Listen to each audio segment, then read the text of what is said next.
Hi guys, Curry and Chips Mining here. I thought I'd just give a quick video on all the stuff that I actually currently have at one of my addresses, which is using solar energy. So on this particular setup, I have a maximum capacity on how much solar I can use, and we have battery backups, and I've absolutely maxed that out. You know, I can't go any further on that. Both of these setups are actually in rig tents, and you can see I'm in a garage at the moment.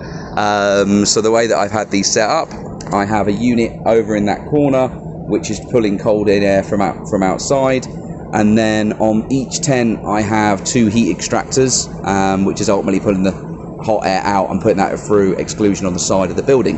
But in terms of the equipment I actually mine with, I thought I'd go through what kind of stuff I'm running at the moment, because I am regularly updating my hardware. I have hardware off-site, I have hardware hosted elsewhere, but I like to mix things up as things change. And ultimately, one of the biggest things about mining, I know obviously we do it for money, but I actually do it because I love it, and it's a really, really good hobby. It's a bit of a rabbit hole of a hobby, but I'll just talk you through what I've got while I've unzipped this tent. So in this particular tent right now, we've got down here 3 KSO Pros. These are all overclocked to roughly 280 gigahash. I've got them right at the bottom of the tent because the bottom of the tent is the coolest area of the tent, and as heat rises, obviously it gets hotter and hotter. And these things, when you've overclocked them, they get hot anyway. I haven't bothered changing any of the thermals on them and taking the boards out or anything, or repacing them. They are just stock in terms of that, but I have taken the side panels off. I'm going to get some 3D printed.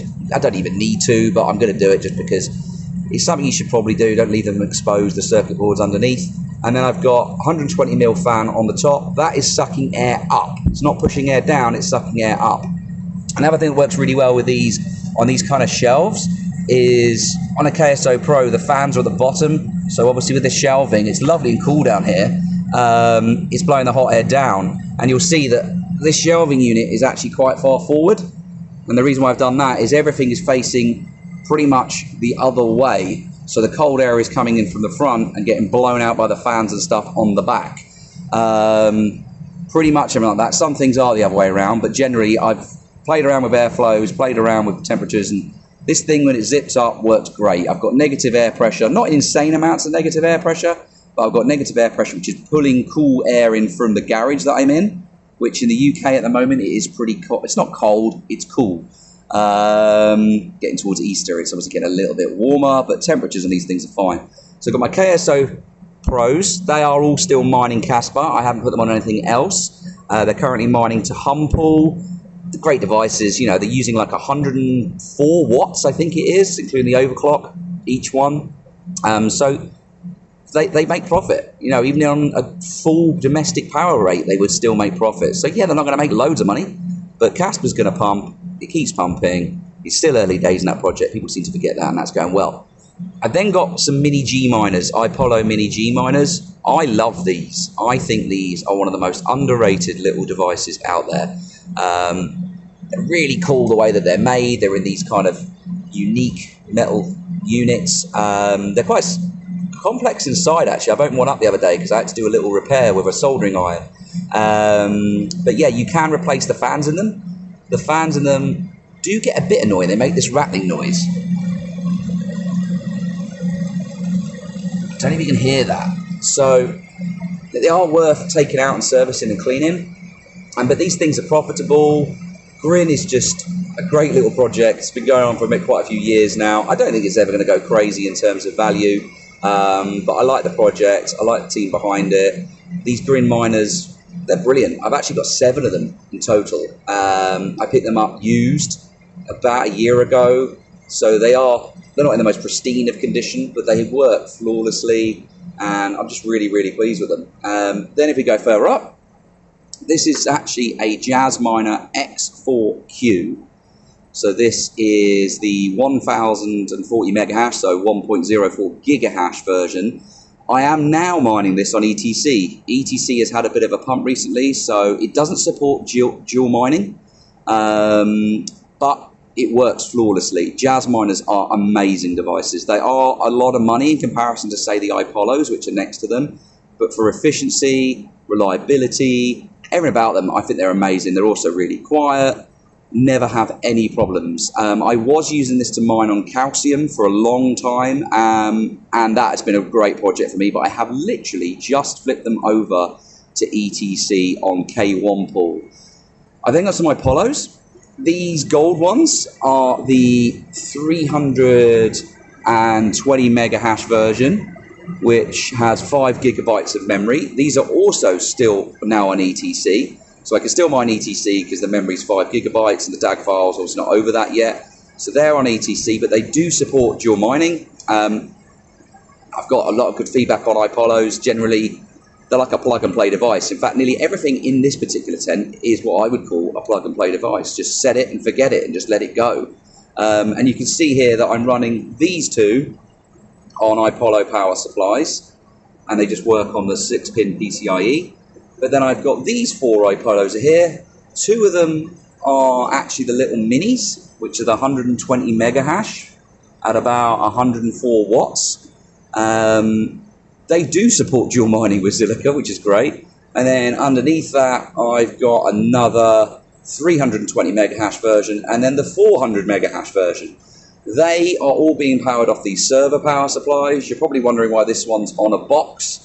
Simply because the power lead, which runs from the socket behind, wasn't quite long enough for it to sit flat, so I had to stick it on just a random box that I found. And these are the kind of things you have to get used to, guys. And, you know, behind this, it's a mess. You know, I try to keep things as tidy as I can, but things get a mess. There's a lot of cables, a lot of networking. Then we go on to my gold shell miners. If you're not familiar with these, gold shell mini miners, they do them in lots of different kind of formats. You can get them for HS boxes, SC boxes, Starcoin boxes, Libra boxes, Dogecoin boxes, and these are the mini ones. These ones are the smallest ones that they do. They then do the 2 version, which is this format. Every single one of mine in this tent are all HS boxes. So they can mine HNS or they can mine Siacoin. If you mine them on Siacoin, they use less power and therefore the revenues are up. Now, because I'm generating solar for all of this, it doesn't make too much difference on the power. However, I do have them all mining Siacoin because my overall power would go over what I can use if I had them on HNS. So I have them on Siacoin. I picked these up in an amazing deal. Of all the mini miners that you can get and all the different manufacturers, and I've also got one made by Loyaltech, which is a YM200. I've obviously got some iPolos. I have another 11 iPolos, actually. My favourites are actually the gold shells. I think they are the most reliable. They are the quietest. They don't create a huge amount of heat. And many of these you can get as Wi-Fi variants. So if you just wanted to get into crypto mining and just wanted something that was kind of like plug and play, I cannot recommend these enough. You know, there are certain ones which are better than others. I think the Libra one is pretty much pointless now. It generates like 10 cents a day. But the Siacoin ones work really well. And I've got a couple of Wi-Fi variants, and they're really, really good. So you can see I've got 6 of these running in here. I then got basically the bigger brother of these, which is the HS Box 2. Does exactly the same algorithms, but it's effectively 50% more hash rate. Does use more power, but in terms of efficiency, this is actually more efficient than these. It's also still pretty quiet. Requires 2 6-pin PCIe's. You can see I'm actually using an iPolo power supply. It's one of the things I really like about Gold Shell and iPolos, because they just use 6-pin PCIe's.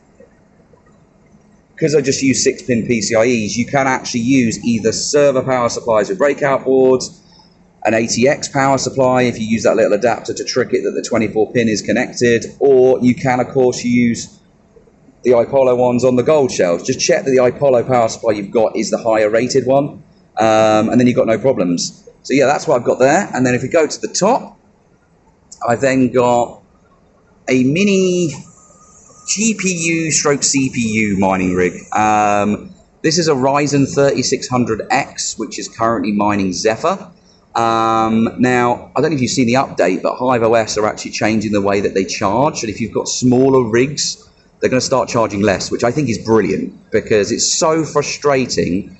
If you are a CPU miner, and I have 7 CPU rigs, unless you remove the GPU entirely, which you can obviously do, and you can tell the motherboard to ignore the GPU, If you put a GPU on there, even if you weren't mining with it, you were getting charged for a full rig, whether you had 12 cards on it or that one single card. But they're about to change that, and I think if it's 6 GPUs or less, it's lower. And this particular one, this is a Ryzen 3600X, and then I got 2 RTX 2060 Supers, and I'm mining Zephyr on the AMD Ryzen, and I am currently mining. What am I currently mining on my RTX 2060s? I'm actually mining Dynex on those at the moment. And what I've done is I have loads of fans and stuff lying around. I've actually zip-tied, as you can see, a fan on the front and a fan on the back, just to help with airflow. And there is the heat extractor. So that's basically just pushing air through the card and sending it up there. And they're all powered by a single ATX power supply, run flawlessly. So yeah, this is tent number 1, and this is what I'm mining with, and this is stuff that I run from home. I've obviously got a lot of kit elsewhere. But yeah, what are you guys mining? Do you like these little gold shell miners? Do you want to know more about the Jazz miner or the KSOs? Yeah, leave some comments and like and subscribe to my channel, guys. I'll share more content, and I'll do a review on my other tent and then some of my other stuff when I go and see it. Cheers for watching.